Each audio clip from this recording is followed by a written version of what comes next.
Мэдээж одоо 3 сая иргэнэ экологийн цэвэр үнсээр хангахын тулд засгийн газар хэд хэдэн хөтөлбөр за хууль гарган хэрэгжүүлж байна. За мах сүний анх дугаар аян, атрын 3 дугаар аян, за жимс цэмцгэн хүнсний ногоо хөтөлбөрийг одоо засгийн газар батлан одоо хэрэгжүүлж байна. За бидний гол зорилго бол одоо импортыг орлсон, нэмэн үрдэг шингэсэн эцсийн бүтээгдэхүүн үйлдвэрлэж иргэдэд хангах ийм л зорилт тавьж ажиллаж байгаа.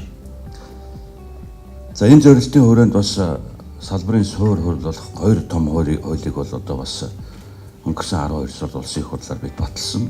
За энэ нь бол одоо мал эмтний эрүүл мэндийн тухай хууль, малын генетик нөөцийн тухай хууль. За мал эрүүл бол одоо хүнс эрүүл. За хүнс эрүүл бол хүн эрүүлээ. Тийм учраас одоо Монгол Улсын засгийн газар малынхаа эрүүл мэндийн хяналтыг гартаа авсаа гэж хэлэхэд таатай байна. За бас нэг таатай мэдээ хэлье. За Монгол улс төмс хүнсний ногоо, гурил, Улаанбаатараа дотооддоо хангах ийм зорилт тавин ажиллаж байгаа. Тэгээ намрын ажил одоо эд өрнөж байна. Монгол улс даяар одоо ургац хураалт эд явагдаж байна. Энэ жил одоо 160 гаруй мянган тонн төмс одоо манай тариаланчд байна. Манай салбарынхан маань хурааж авсан.